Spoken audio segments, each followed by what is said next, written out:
പ്രണശ്യന്തി കുലധർമ്മ സനാതന ധർമ്മേ നഷ്ടേ കുലം കൃഷ്ണ അധർമ്മോ അഭിഭവത്യുതാം കുലക്ഷയെ പ്രണശ്യന്തി കുലധർമ്മ സനാതന ധർമ്മേ നഷ്ടേ കുലം കൃഷ്ണ അധർമ്മോ അഭിഭവത്യുതാം.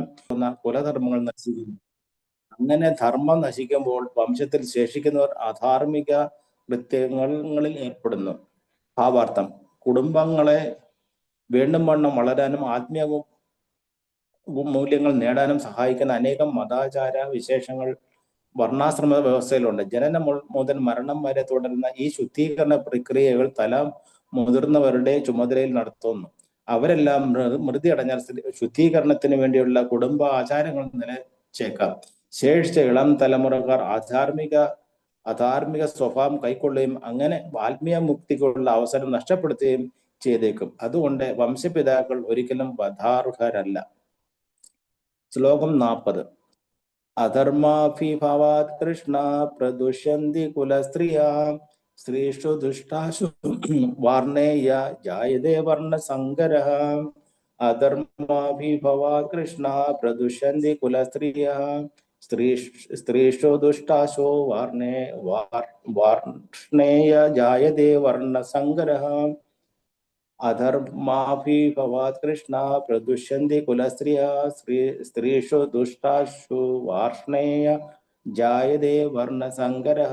കുലത്തിൽ പിറന്നവനെ ആർക്കും വേണ്ടാത്ത കുട്ടികൾ ജനിക്കുന്നു.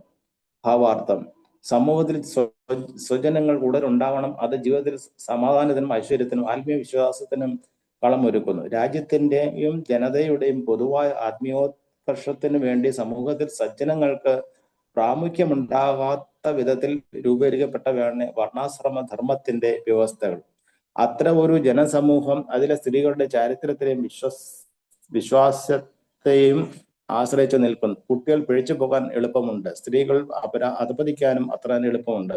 അതുകൊണ്ട് കുട്ടികളെയും സ്ത്രീകളെയും കുലത്തിലെ പ്രായം ചെന്നവർ രക്ഷിക്കേണ്ടിയിരിക്കുന്നു. വിവിധങ്ങളായ മതാചാരങ്ങളിൽ ഏർപ്പെട്ടുകൊണ്ട് കഴിയുന്ന സ്ത്രീകൾ വഴിപഴിച്ചു പോകാൻ ഇടയില്ല. സ്ത്രീകൾ സാമാന്യമായി ബുദ്ധിമതികളെന്നും അതുകൊണ്ട് അവരെ വിശ്വസിച്ചുകൂടെന്നും പണ്ഡിതനായ ചാണക്യൻ പറയുന്നു. അങ്ങനെ പാരമ്പര്യമനുസരിച്ച് വിവിധ ആചാരാനുഷ്ഠാനങ്ങളിൽ എപ്പോഴും ഏർപ്പെട്ടുകൊണ്ടിരിക്കുകയാണെങ്കിൽ അവരുടെ പാതിവൃത്യവും ഭക്തിയും കൊണ്ട് വർണ്ണാശ്രമ ധർമ്മത്തിൽ പങ്കെടുക്കാൻ അർഹതയുള്ള ജനതയെ സൃഷ്ടിക്കാം. വർണ്ണാശ്രമ വ്യവസ്ഥ തകർന്നാലാകട്ടെ സ്ത്രീകൾ സ്വതന്ത്രകളായി പുരുഷന്മാരുമായി ഇടപെടുകയും പ്രവർത്തിക്കുകയും ചെയ്ത് അനാവശ്യമായ ജനപ്പെരുപ്പം ഉണ്ടാക്കിയേക്കാം. ഉത്തരവാദിത്തമില്ലാത്ത പുരുഷന്മാരും സമൂഹത്തിൽ വ്യഭിചാരശക്തി വളർത്തി ജനപ്പെരുപ്പത്തിനെ വഴിവെക്കും. മനുഷ്യവർഗത്തെ യുദ്ധവും പകർച്ചവ്യാധിയും അടിക്കടി ക്ഷയിപ്പിക്കാൻ തുടങ്ങും. ഹരേ കൃഷ്ണ.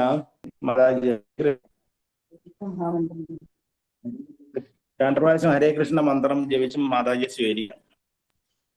ഹരേ കൃഷ്ണ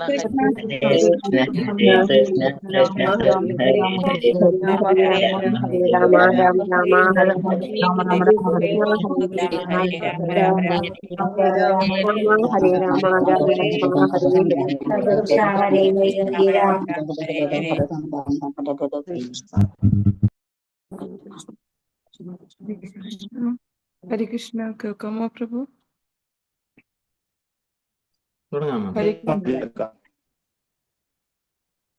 കൃഷ്ണ. ദണ്ഡവത് പ്രണാമം. എല്ലാ വൈഷ്ണവർക്കും ദണ്ഡവത് പ്രണാമം. നമ്മള് ലാസ്റ്റ് റീസൺ, 4ാമത്തെ റീസൺ പറയാണ്. 5 റീസൺ ഉണ്ട്. 5ാമത്തെ റീസൺ 2ാമത്തെ അധ്യായത്തിലാണ് വരുന്നത്. അപ്പൊ ഈ അധ്യായത്തില് 4ാമത്തെ റീസണിലേക്ക് എത്തിയിട്ടുണ്ട് നമ്മള്. അത് destruction of the family traditions എന്നതാണ്. കുലത്തിന്റെ പാരമ്പര്യം അല്ലെങ്കിൽ വംശത്തിന്റെ, കുടുംബത്തിന്റെ പാരമ്പര്യം നശിപ്പിക്കപ്പെടുക എന്നതാണ് 4ാമത്തെ റീസൺ പറയുന്നത്. 1ാമത്തെ റീസൺ എന്തായിരുന്നു?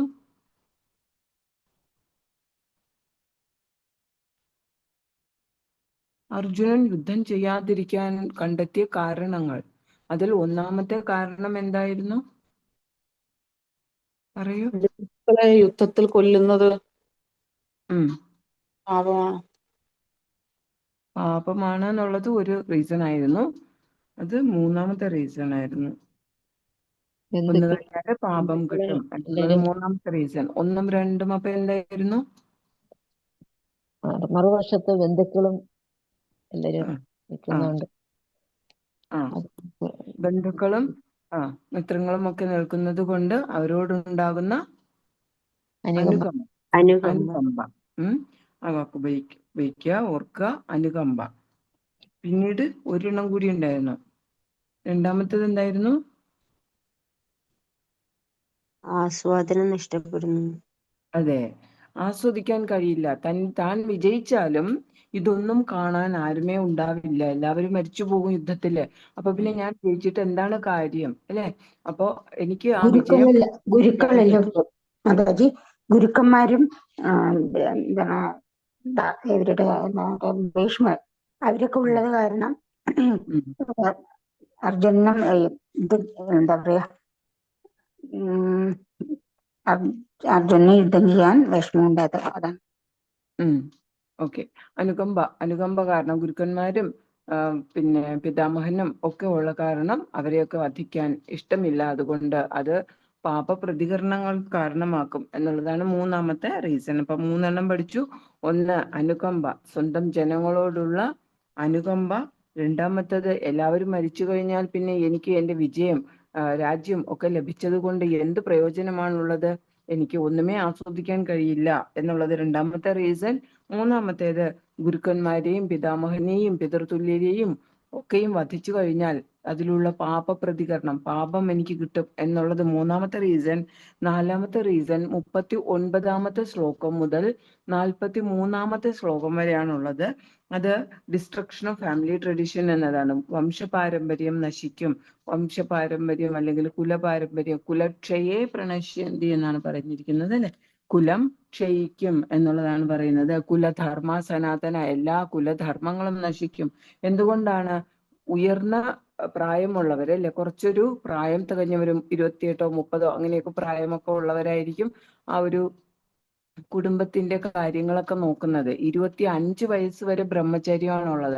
അപ്പൊ അതിന് മുകളിലേക്ക് പ്രായമുള്ളവരായിരിക്കാം കുലത്തിനെ അല്ലെങ്കിൽ കുടുംബത്തിനെ മുന്നോട്ട് നയിക്കുന്നത്. അവരുടെ അഭിപ്രായങ്ങളും അവരുടെ അനുഭവങ്ങളും ഒക്കെ പങ്കുവെച്ച് ചെറിയ തലമുറയുടെ ഇളം തലമുറയെ എല്ലാം മുന്നോട്ട് നയിക്കുന്നത് ആ പ്രായമുള്ളവരായിരിക്കും. അച്ഛനും അമ്മാവന്മാരും ഒക്കെ ആയിരിക്കും. അപ്പൊ അവരെല്ലാവരും യുദ്ധത്തിന് പോയി അവരെല്ലാവരും മരിച്ചു പോയി കഴിഞ്ഞാൽ പിന്നെ കുടുംബത്തിനെ മുന്നോട്ട് നയിക്കാൻ ആരാണുള്ളത് എന്നായിരുന്നു 39 ശ്ലോകത്തില് അർജുനന്റെ സംശയം എന്ന് പറയുന്നത്. അപ്പോ ഇപ്പോഴുള്ളതാണെങ്കിൽ എല്ലാം ന്യൂക്ലിയർ ഫാമിലിയാണ്, അല്ലെ? ഇപ്പൊ ന്യൂക്ലിയർ ഫാമിലിയിൽ ഇപ്പൊ നമുക്ക് കാണാം യുവത്വങ്ങള്, ചെറിയ കുട്ടികൾ ഒക്കെയും നശിച്ച് ഒരു 10 വയസ്സ് പ്രായം കഴിഞ്ഞാൽ അവരെല്ലാവരും ഓരോ തരത്തിലേക്ക് വഴിതെറ്റി പോകുന്നത് ഒട്ടുമിക്ക ഇതിലും കാണുന്നുണ്ട്. ഒന്നുമില്ലെങ്കിൽ കുടുംബത്തിൽ കുട്ടികളോട് പറഞ്ഞാല് അവർ അനുസരിക്കാതിരിക്കുന്ന ഒരു സ്വഭാവം തന്നെ നമുക്ക് കാണാൻ കഴിയും. കാരണം എന്താ? കുഞ്ഞു കാലം മുതൽ കഥകൾ പറഞ്ഞു കൊടുക്കാനും അവരുടെ സ്വഭാവം ഡെവലപ്പ് ചെയ്തെടുക്കാൻ വേണ്ടി, അവരുടെ സ്വഭാവം ഏത് തരത്തിലെന്ന് ഡെവലപ്പ് ചെയ്തെടുക്കാൻ വേണ്ടിയിട്ട് ആരും തന്നെ കുടുംബത്തിലില്ല. അച്ഛനും അമ്മയും ജോലിക്ക് പോകുന്നവരായിരിക്കും. സാധാരണ മുത്തശ്ശിമാര് അല്ലെങ്കിൽ അമ്മാമ്മമാര്, അച്ചമ്മമാര്, മുത്തശ്ശിമാരെല്ലാം വീട്ടിലുണ്ടെങ്കിൽ അവരെന്ത് ചെയ്യും? അവർ അത്യാവശ്യം വീട്ടിലെ ജോലികൾ കഴിഞ്ഞാൽ അവർ ഫ്രീ ആണ്. ആ സമയത്ത് അവർ ധർമ്മഗ്രന്ഥങ്ങൾ വായിക്കും, അതിലുള്ള കഥകൾ വായിക്കും, നാമം ചൊല്ലും. ഇതൊക്കെ കണ്ടാണ് കുഞ്ഞുങ്ങൾ മുൻ തലമുറകളിൽ വളർന്നിരുന്നത്. പക്ഷെ ഇപ്പൊ അങ്ങനെ ചെയ്യുന്ന ആരുമില്ല. എല്ലാവരും ഡേ കെയറിലാണ്, ബേബി സിറ്റിങ്ങിലാണ്, അല്ലെങ്കിൽ അടുത്ത വീടുകളിലായിരിക്കും. അപ്പൊ ഇതൊക്കെ മറ്റുള്ള കുട്ടികൾ എന്ത് ചെയ്യുന്നു അതൊക്കെ കണ്ട് മാത്രമാണ് അവർ വളരുന്നത്. മുമ്പ് സ്കൂളിൽ പോകുന്നു, അവിടെ പഠിക്കുന്നു, അത് കഴിഞ്ഞാല് അതും പുസ്തകങ്ങളിൽ അങ്ങനെയുള്ള ധാർമ്മികമായിട്ടുള്ള സ്റ്റോറീസ് അന്നുണ്ടായിരുന്നു. ഇപ്പൊ ഒട്ടുമിക്കതും എടുത്തു മാറ്റപ്പെടുന്നത് നമ്മൾ കാണുന്നുണ്ട്. നമ്മുടെ ധർമ്മഗ്രന്ഥങ്ങളിൽ മുമ്പുണ്ടായിരുന്ന ആ സിലബസിൽ ഉണ്ടായിരുന്ന ചാപ്റ്റേഴ്സ് ഒന്നും തന്നെ ഇപ്പൊ ഇല്ല. ഒക്കെയും എടുത്ത് മാറ്റിയിട്ട് വേറെ എന്തെങ്കിലുമൊക്കെ കുത്തിത്തിരിയുന്നത് കാണുന്നുണ്ട്. അതൊക്കെയും കുട്ടികളുടെ സ്വഭാവ രൂപീകരണത്തെ ബാധിക്കുന്നത് നമ്മൾ കാണുന്നുണ്ട്. അത് കാരണം തന്നെ കുട്ടികൾ കൂടുതലായിട്ട് മറ്റു പല കാര്യങ്ങളിൽ അവരുടെ ചിന്തകൾ പോകുന്നുണ്ട്. അതുപോലെ തന്നെ അവരുടെ ഹോർമോൺസ്, അവരുടെ ശാരീരികമായിട്ട് ബയോളജിക്കലി നോക്കിക്കഴിഞ്ഞാല് അവരുടെ ഹോർമോൺസിനെ കൂടുതലായിട്ട് എന്താ ചെയ്യുക, അജിറ്റേറ്റ് ചെയ്യുക, അങ്ങനെ പ്രക്ഷുബ്ധമാക്കുന്ന തരത്തിലുള്ള ഫുഡാണ് അവർ കഴിക്കുന്നത്. അത് ഏറ്റവും ഇമ്പോർട്ടൻ്റ് ആണ്. അപ്പോ അങ്ങനെയുള്ള ഫുഡ് കഴിക്കുന്നത് വഴി, സാത്വികമായിട്ടുള്ള ഫുഡ് അല്ല അവർ കഴിക്കുന്നത്, അതുവഴി അവരുടെ ഹോർമോൺസിനെ അത് അഫക്റ്റ് ചെയ്യുന്നുണ്ട്. അതുവഴിയും അവരുടെ ആ ഒരു കുലം നശിക്കാനുള്ള കാരണം അവരിൽ നിന്നുണ്ടാകുന്നുണ്ട്. ചുറ്റിനും നോക്കിയാൽ തന്നെ നമുക്ക് അറിയാനായിട്ട് കഴിയും. അപ്പൊ ഇതൊക്കെ ഒരു ഫാമിലി, ഒരു കുടുംബമാണ് ഒരു സമൂഹത്തിന്റെ അടിസ്ഥാനം എന്ന് പറയുന്നത്. അപ്പൊ ആ കുടുംബത്തിൽ ഉണ്ടാകേണ്ട, കുടുംബത്തിൽ വാർത്തെടുക്കേണ്ട കുഞ്ഞുങ്ങളുടെ സ്വഭാവം അത് നശിച്ചു പോകുന്നതാണ് മെയിൻ കാരണം. അപ്പോ അതാണ് ഇവിടെയും പറയുന്നത്. അപ്പൊ നമുക്ക് വർണ്ണ ആശ്രമ ധർമ്മം നമുക്കറിയാം. ആ വർണ്ണ ആശ്രമ ധർമ്മം എന്ന് പറയുന്നത് എത്രത്തോളം പ്രാധാന്യമുള്ളതാണ്. 4 വർണ്ണങ്ങളും 4 ആശ്രമങ്ങളും ഉണ്ട്. 4 വർണ്ണങ്ങൾ എന്ന് പറയുമ്പോഴത്തേക്ക് ബ്രാഹ്മണ്യം, അതുപോലെ ബ്രാഹ്മണര്, പിന്നെ ക്ഷത്രിയര്, പിന്നെ വൈശ്യര്, പിന്നെ ശൂദ്രർ, അല്ലെ? അത് നമുക്ക് 18ാമത്തെ അധ്യായത്തിൽ നമ്മൾ പഠിച്ചിരുന്നു. അപ്പൊ ഇതില് ബ്രാഹ്മണരുടെ ജോലികൾ അവർ ചെയ്യുന്നു കൃത്യമായിട്ട്, അതുപോലെ ക്ഷത്രിയരുടെ ജോലികൾ, അവർ ധർമ്മങ്ങൾ, അവരുടെ സ്വഭാവം ഒക്കെയും അവർ ചെയ്യുന്നു. അങ്ങനെ സൊസൈറ്റിയെ അവർ ബാലൻസ്ഡ് ആയിട്ട്, തുലനമായിട്ട് നിർത്തുന്നു, തുല്യമായിട്ട്. എല്ലാം ഒരു മേശയുടെ 4 കാലുകൾ പോലെ ഈ 4 അടിസ്ഥാനപരമായിട്ടുള്ള, ഇത് ജാതീയമായിട്ടുള്ള കാര്യമല്ല, അത് എന്ന് പറഞ്ഞാൽ ഒരു കാറ്റഗറിയാണ് സമൂഹത്തിന്റെ വർണ്ണവ്യവസ്ഥ എന്ന് പറയുന്നത്. അപ്പൊ അത് അതുപോലെ ആവാൻ വേണ്ടി ഭഗവാൻ എങ്ങനെയാ ചെയ്തത്? 4.13 നമുക്ക് പറഞ്ഞു, ഗുണ കർമ്മ വിഭാഗശഃ. അവരുടെ ഗുണത്തിനും അതുപോലെ അവരുടെ കർമ്മത്തിനും അനുസരിച്ചാണ് അവരെ വേർതിരിച്ചത്. അപ്പൊ ക്ഷത്രിയന്റെ വീട്ടിൽ തന്നെ ബ്രാഹ്മണനുണ്ടാവാം, അല്ലെങ്കിൽ ചിലപ്പോൾ ശൂദ്രനുണ്ടാവാം, അല്ലെങ്കിൽ വൈശ്യനുണ്ടാവാം. അവർ ചെയ്യുന്ന അവരുടെ ഗുണങ്ങൾ എങ്ങനെയാണ്, അവരുടെ സ്വഭാവ ഗുണങ്ങൾ എങ്ങനെയാണോ, അല്ലെങ്കിൽ അവർ ചെയ്യുന്ന കർമ്മങ്ങൾ, അവർ ബിസിനസ് ആണ് ചെയ്യുന്നതെങ്കിൽ അവർ വൈശ്യനായിട്ടും, അവർ വേദപഠനം ചെയ്ത് അവർ പഠിപ്പിക്കുകയാണെങ്കിൽ അവർ ബ്രാഹ്മണനായിട്ടും, ഇനി അതല്ല അവർ മറ്റുള്ളവരെ സേവിക്കുകയാണെങ്കിൽ അവർ ശൂദ്രനായിട്ടും, അങ്ങനെ ഒരേ കുടുംബത്തിൽ തന്നെ ഇതെല്ലാ വർണ്ണവ്യവസ്ഥയും ഉണ്ടായിരുന്നു. അല്ലാതെ ഒരു ബ്രാഹ്മണന് ജനിച്ചതെല്ലാം ബ്രാഹ്മണ കുട്ടികൾ, അങ്ങനെയുള്ളതല്ല വർണ്ണവ്യവസ്ഥ പറയുന്നത്. അതുപോലെ ആശ്രമം 25 വയസ്സ് വരെ അവർ ബ്രഹ്മചര്യം പാലിച്ചിരുന്നു. മുതിർന്നവരുടെയും അമ്മാവന്മാരും അല്ലെങ്കിൽ അച്ഛൻ, പിന്നെ മുതിർന്ന ആളുകളുടെ എല്ലാവരുടെയും ശിക്ഷണത്തിൽ, അവർ ഗുരുവിന്റെ ശിക്ഷണത്തിലൊക്കെയും അവർ ബ്രഹ്മചര്യം പാലിച്ചിരുന്നു 25 വയസ്സ് വരെ. അപ്പോ പഠനം ആണ് അവർ ഫോക്കസ് ചെയ്തിരുന്നത്.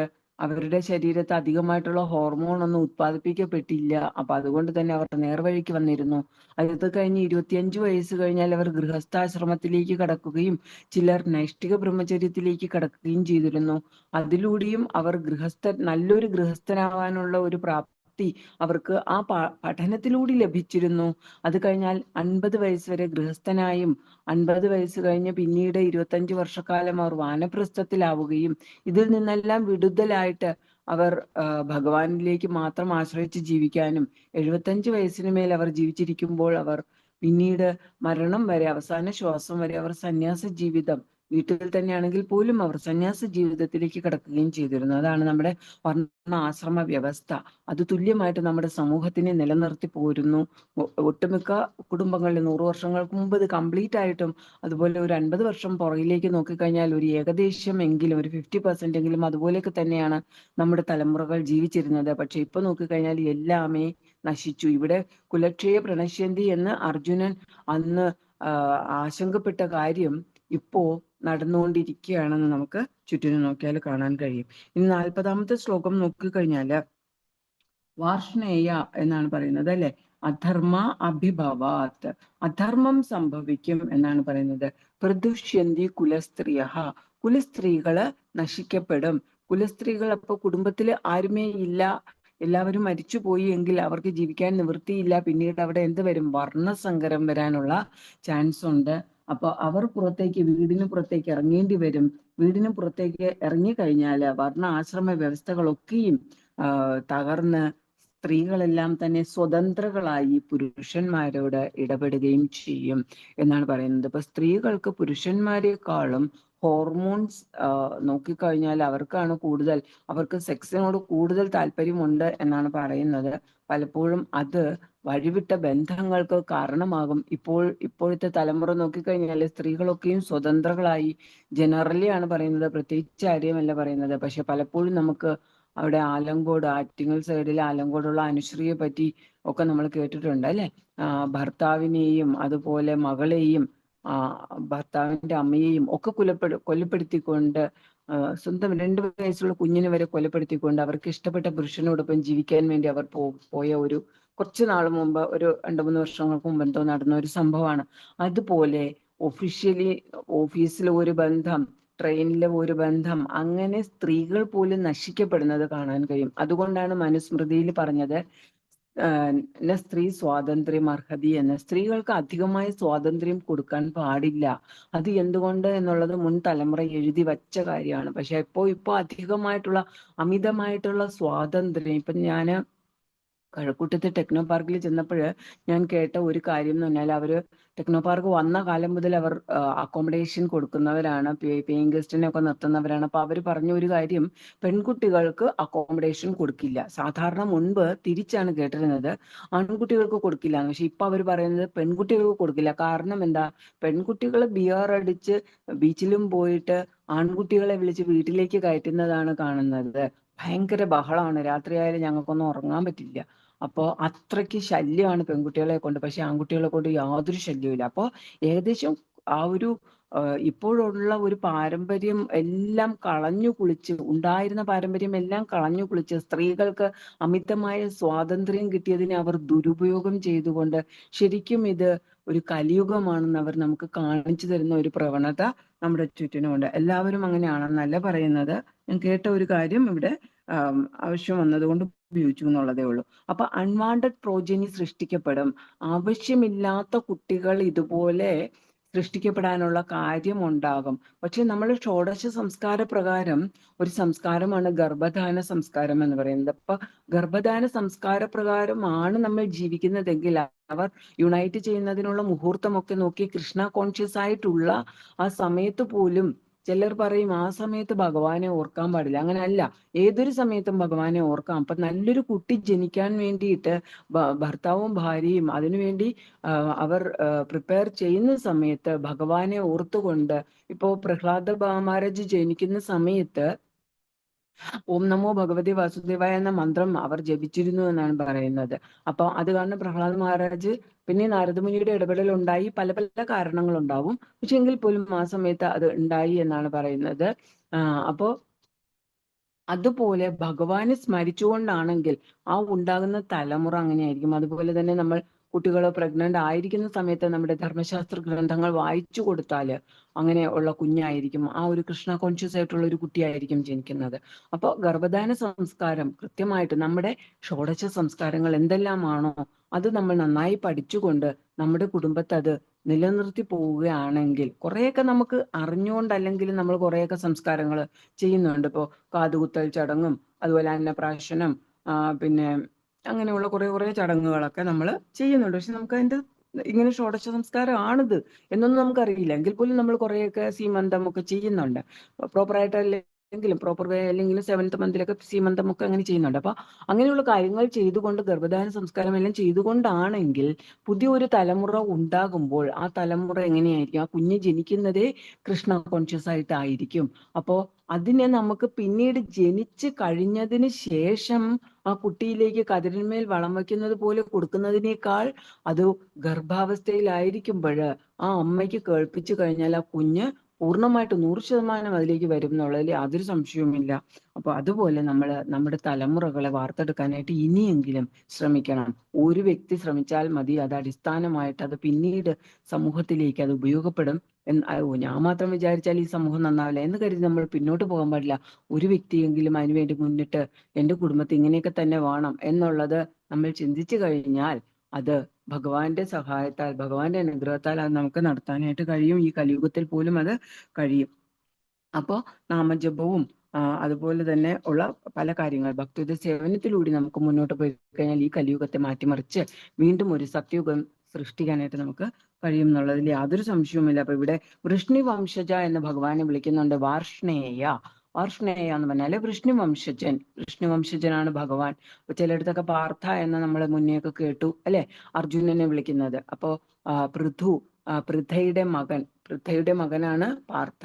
ഇപ്പൊ നീ ക്ഷത്രിയനാണ്, അതുകൊണ്ട് നീ കവേർഡായിട്ട് ഭീരുത്വം കാണിക്കരുത്, ഭീരുവായിട്ട് വരരുത് എന്ന് ഭഗവാൻ അവിടെയൊക്കെ ഓർമ്മിപ്പിക്കുന്നുണ്ട് അർജുനനെ. അതുപോലെ ഇവിടെ ഭഗവാനെ ഓർമ്മിപ്പിക്കുകയാണ് അർജുനൻ. വൃഷ്ണിവംശം നശിച്ചു കഴിഞ്ഞാല് ഭഗവാന് സങ്കടം വരില്ലേ? അതുപോലല്ലേ എന്റെ കുലം നശിച്ചു പോയാൽ എനിക്കും സങ്കടം വരില്ലേ എന്നാണ് ഇവിടെ അർജുനൻ ചോദിക്കുന്നത്. അതുകൊണ്ട് ആവശ്യമില്ലാത്ത ജനവർദ്ധന ഉണ്ടാകും കുടുംബങ്ങൾക്ക്, അതുപോലെ കുലപാരമ്പര്യങ്ങൾ കളഞ്ഞു കുളിച്ചവർക്കും ജീവിതം നരകതുല്യമാകും. അധപ്പതിച്ച കുടുംബങ്ങളിലെ പിതൃക്കൾ കാലം തോറും പിണ്ടമോ ഉദകക്രിയോ കിട്ടായികയാൽ അധപ്പതിക്കും. അപ്പോ പിണ്ടം വയ്ക്കാനും ഉദകക്രിയ ചെയ്യുക ഇതൊക്കെയും പറഞ്ഞു കൊടുക്കേണ്ടത് ആരാണ്? മുതിർന്നവരാണ്. അവരെല്ലാവരും മരിച്ചു കഴിഞ്ഞാല് പിതൃക്കൾക്ക് പിണ്ടം വയ്ക്കാനും ഉദകക്രിയ ചെയ്യാനും ആരുമേ ഇല്ല. കുഞ്ഞു കുട്ടികൾക്ക് ഒന്നുമേ അറിയില്ല. അവർക്ക് അടുത്ത തലമുറയ്ക്ക് വേണ്ടി പിണ്ടം വയ്ക്കാനും ഉദകക്രിയ ചെയ്യാനും പറഞ്ഞു കൊടുക്കാൻ ആരുമില്ല. അപ്പൊ ഇതൊന്നുമില്ലാതെ പിതൃക്കൾക്ക് ഇതൊന്നും ചെയ്യാതിരുന്നാല് എല്ലാമേ അധപ്പതിച്ചു പോകും എന്നാണ് അർജുനൻ ഇവിടെ പറയുന്നത്. ഹരേ കൃഷ്ണ. ഈ 43 വരെയുള്ള ശ്ലോകങ്ങളിൽ സമാനമായിട്ടുള്ള എന്നാണ് പറഞ്ഞിരിക്കുന്നത്. ഹരേ കൃഷ്ണ. ആർക്കെങ്കിലും എന്തെങ്കിലും സംശയം ഉണ്ടെങ്കിലും ചോദിക്കാം മാതാജിയോട്. അതിനാൽ നിങ്ങൾ ആസ്വദിച്ചു കൊള്ളാം എന്നർത്ഥം. എല്ലാം ദ്രവ്യമാണ് എന്നാണ് ഇതിനർത്ഥം പറയുന്നത്. ഹരേ കൃഷ്ണ. പേജ് പറഞ്ഞാട്ടെ. 466 പേജ്. 466 തുടക്കം മുതൽ വായിക്കുകയാണ് മാതാജി. ശരി ശരി. ഹരേ കൃഷ്ണ. എന്നാൽ ഇത് ഐക്യം കരഗതമുക്തം എന്നറിയുവാൻ വേണ്ട തലച്ചോർ അവർക്കില്ല. അവർ മഹത്തരവും സങ്കീർണവുമായ ലീഗ് ഓഫ് നേഷൻസ് രൂപീകരിച്ചിരുന്നു. ഇപ്പോൾ ഐക്യരാഷ്ട്രസമിതി ഉണ്ടായിരിക്കുകയും ചെയ്യുന്നു. എന്നാൽ അവയൊക്കെ പരാജയപ്പെടുന്നു. ഈ രഥയാത്ര എന്ന ലളിതമായ മാർഗമാകട്ടെ ലോകത്തെമ്പാടും വ്യാപിച്ചുകൊണ്ടിരിക്കുന്നു. ജഗന്നാഥൻ എന്നാൽ പ്രപഞ്ചത്തിന്റെ അധീശൻ എന്നാണ് അർത്ഥം. അങ്ങനെ ഇസ്കോൺ മുഖേന ജഗന്നാഥ ഭഗവാൻ ഇപ്പോൾ അന്താരാഷ്ട്ര ഈശ്വരനായിരിക്കുന്നു. അതിനാൽ പാശ്ചാത്യ ദേശത്തേക്ക് പോയി ഇക്കാര്യങ്ങൾ അവർക്ക് ഉപദേശിച്ചു കൊടുക്കുവാൻ ഞാൻ ആഗ്രഹിക്കുന്നു. പ്രഭുപാദർ അദ്ദേഹത്തെ കാത്തിരിക്കുന്നു. സജീവമായ ധർമ്മപ്രചാരണ ജോലികൾക്ക് ലണ്ടനിലേക്ക് വിമാനയാത്ര ചെയ്യാൻ വേണ്ടത്ര ആരോഗ്യവാനല്ലെന്ന് തോന്നിയെങ്കിലും അദ്ദേഹത്തിന്റെ ശിഷ്യന്മാർ ഇത് കൃഷ്ണന്റെ മറ്റൊരു അത്ഭുത കൃത്യമായി സ്വീകരിച്ചുകൊണ്ട് അദ്ദേഹത്തിന്റെ അഭിലാഷത്തിന് വഴങ്ങി. ഉജ്ജ്വലമായ ലണ്ടൻ രഥയാത്ര. London July 7, 1973. പരവിധാൻ. അത് രഥയാത്രാ ദിനമായിരുന്നു. പ്രഭുപാദർ ക്ഷേത്രത്തിനകത്തേക്ക് വരുന്നത് കണ്ടു. അദ്ദേഹത്തിന് വേണ്ടത്ര ആരോഗ്യമുള്ളതായി തോന്നിയില്ല. എനിക്ക് യഥാർത്ഥത്തിൽ അത്ഭുതം തോന്നി. എന്നാൽ അദ്ദേഹത്തിന് ആധ്യാത്മികമായ എന്തോ ശക്തി ഉണ്ടെന്ന് എനിക്ക് മനസ്സിലാക്കാൻ കഴിഞ്ഞിരുന്നു. ധ്രുവനാഥൻ. ഘോഷയാത്ര നടക്കുന്ന സ്ഥലത്തെ ആരംഭിക്കുന്ന മാർബിൾ ആർച്ചിന് സമീപം ഞങ്ങൾ ശ്രീല പ്രഭുപാദരെ സ്വീകരിക്കാനായി നിൽക്കുകയായിരുന്നു. ആ വ്യാസാസനം നന്നായി അലങ്കരിച്ചിരുന്നു. പ്രഭുപാദർ മറ്റു രഥയാത്രകളിൽ ചെയ്തിരുന്നത് പോലെ രഥത്തിനുള്ളിലെ ആ വ്യാസാസനത്തിൽ ഇരുന്ന് തെരുവുകളിലൂടെ യാത്ര ചെയ്യുമെന്ന് മാത്രമേ എല്ലാവരും പ്രതീക്ഷിച്ചിരുന്നുള്ളൂ.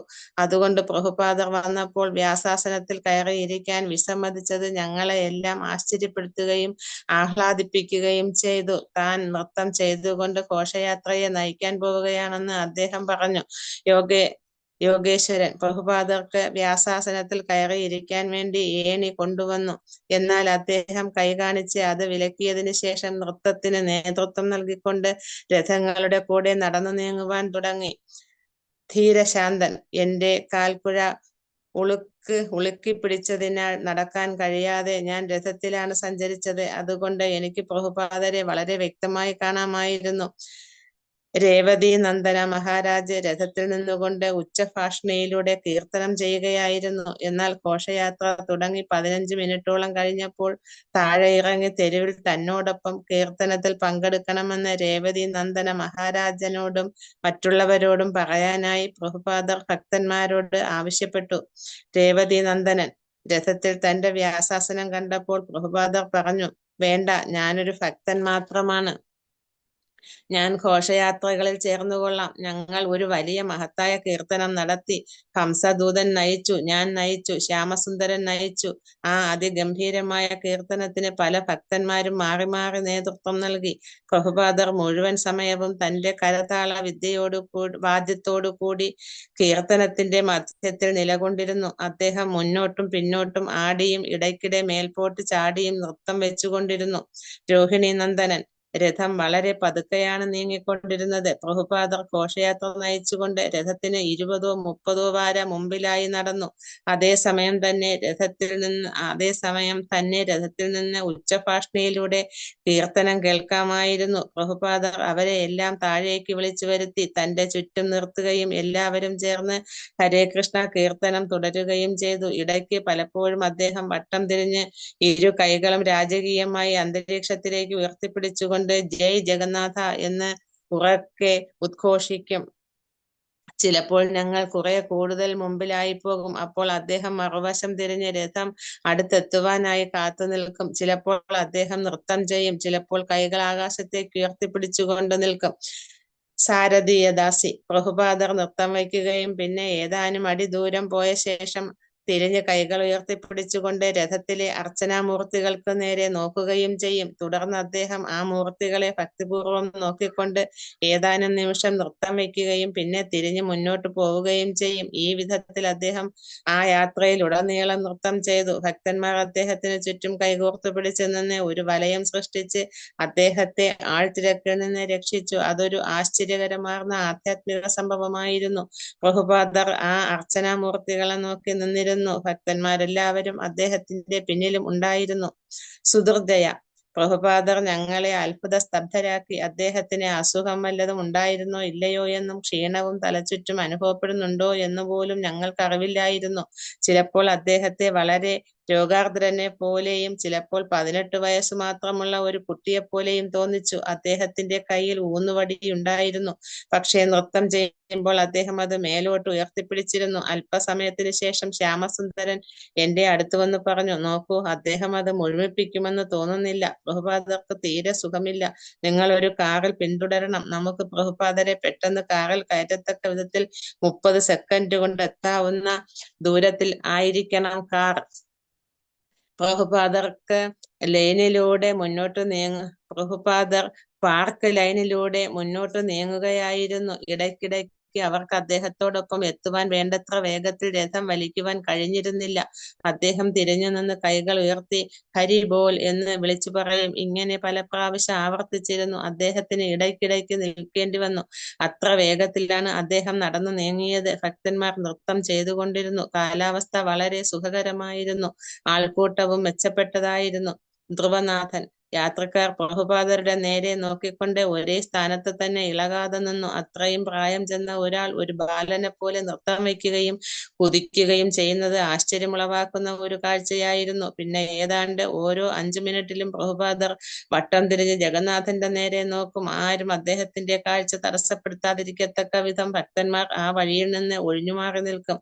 അങ്ങനെ അദ്ദേഹത്തിന് ജഗന്നാഥന്റെയും ബലരാമന്റെയും സുഭദ്രയുടെയും സമ്പൂർണ്ണ ദർശനം ലഭിക്കും. എന്നാൽ കുറെ നേരം കഴിഞ്ഞപ്പോൾ പോലീസ് വന്ന് ഇടയ്ക്കിടയ്ക്ക് നിൽക്കാൻ പാടില്ലെന്ന് ആംഗ്യം കാട്ടി അറിയിച്ചു. ട്രാഫിക് തടസ്സം പ്രതിസന്ധിയിൽ എത്തി നിന്നിരുന്നതിനാൽ ഞങ്ങൾ വേഗം മുന്നോട്ട് പോകേണ്ടത് ആവശ്യമായി വന്നു.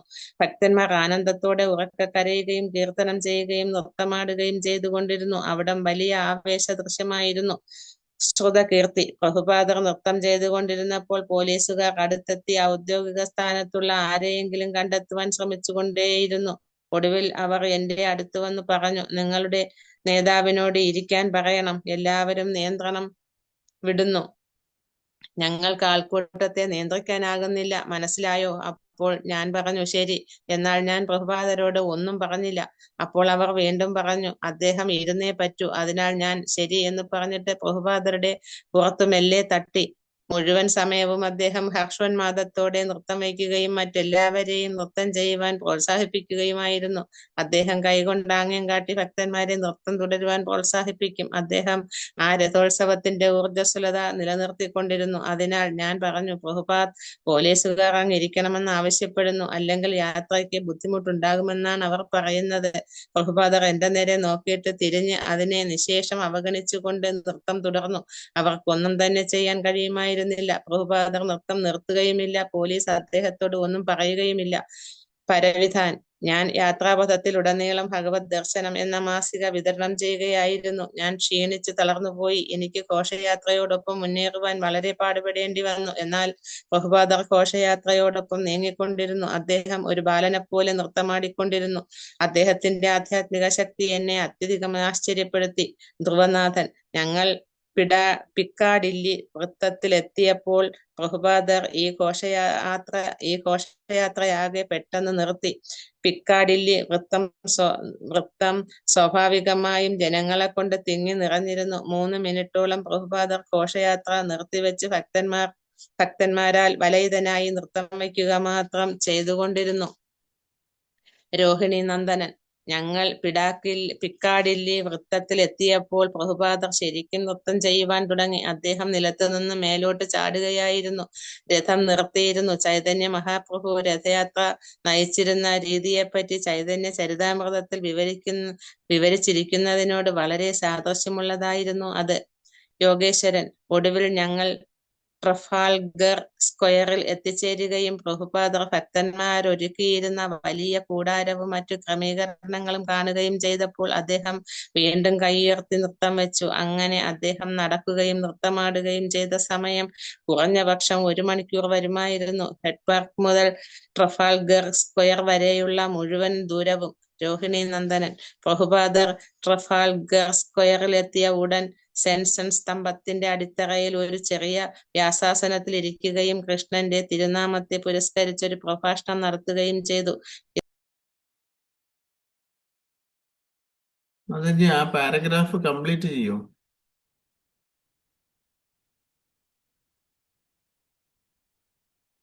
മൈക്ക് ഓഫായി. മാതാജിയുടെ മൈക്ക് ഓൺ ആക്കണേ. ഹരേ കൃഷ്ണ പ്രഭുജി. 472 3-ാമത്തെ പാരഗ്രാഫ് വരെ കംപ്ലീറ്റ് ആയി. Thank you Mataji. ഹരേ കൃഷ്ണ.